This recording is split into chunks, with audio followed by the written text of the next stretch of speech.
گھر کی زندگی بغیر اتفاق کے کہاں چلتی ہے؟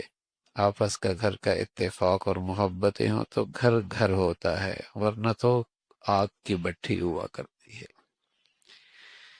اسی طرح سوسائٹی، معاشرہ، اگر یہاں محبتوں کی خوشبو رخصت ہو جائے اور ہر طرف نفرتوں کے کانٹے اگنے لگ جائیں تو دم گھٹنے لگتا ہے۔ کیا عذاب ہے یہ! اور سچ یہ ہے کہ آپس کا یہ نا اتفاقی یہ کسی عذاب سے کم نہیں ہے، یہ کسی عذاب سے کم نہیں ہے۔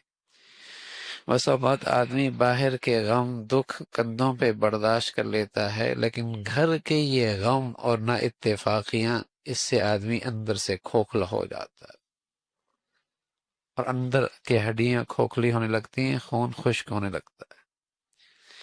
تو یہ اللہ کی طرف سے ایک بہت بڑی نعمت ہے، آپس کی محبت، آپس کا اتفاق۔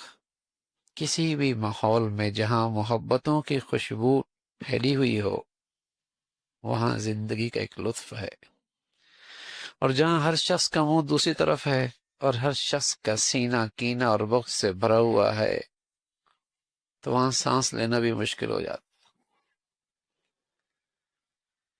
تو اہل ایمان کے ساتھ اللہ کی خاص مدد اور نصرت کی ایک بڑی شکل ہے کہ ان کا آپس کا باہمی اتفاق و اتحاد ہو۔ وَأَلَّفَ بَيْنَ قُلُوبِهِمْ، اور اللہ کریم فرما رہا ہے یہ دولت ایسی ہے، ساری دنیا کا خزانہ تمہارے تجوریوں میں ہو اور تم اسے خرچ کر ڈالو اور چاہو کہ ان میں الفت اور محبت آ جائے، اتفاق و اتحاد آ جائے، نہیں آ سکے۔ پیسوں سے، دولت سے، عہدوں سے، منصبوں سے، پالیسیوں سے، مادی ظاہری شکلوں سے یہ چیزیں تھوڑی ہوا کرتی ہیں، یہ تو خاص اللہ کا انعام ہے جو اللہ کی اطاعت پہ ملا کرتا ہے۔ یہ تو یہ وہ خوبصورت پھل ہے جو ایمان اسلام کے ہرے بھرے درخت پہ آیا کرتا ہے۔ یہ تو اللہ کی طرف سے وہ دولت ہے جو خاص اللہ کے پیاروں کو نصیب ہوا کرتی ہے، ہر کس ناقص کے پاس یہ دولت کوئی نہیں ہوتی۔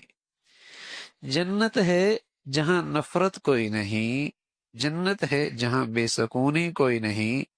جنہیں اللہ اپنی جنت میں لے جانا چاہتا ہے، دنیا کے اندر بھی انہیں یہ جنت کا مزہ دیتا ہے کہ سلیم الفطرت لوگوں کے دلوں میں اس کی محبت ڈال دیتے ہیں، دل کی دنیا میں اللہ اسے سکون دے دیتا۔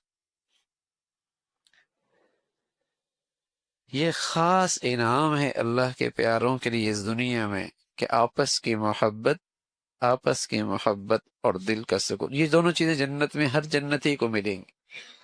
محبت کی فضا ملے گی، سکون کی مٹھاس ملے گی، اور یہی دو چیزیں اللہ دنیا کے اندر بھی اپنے پیاروں کو عطا فرماتا ہے، محبت کی فضا، سکون کی دولت، سکون کی دولت۔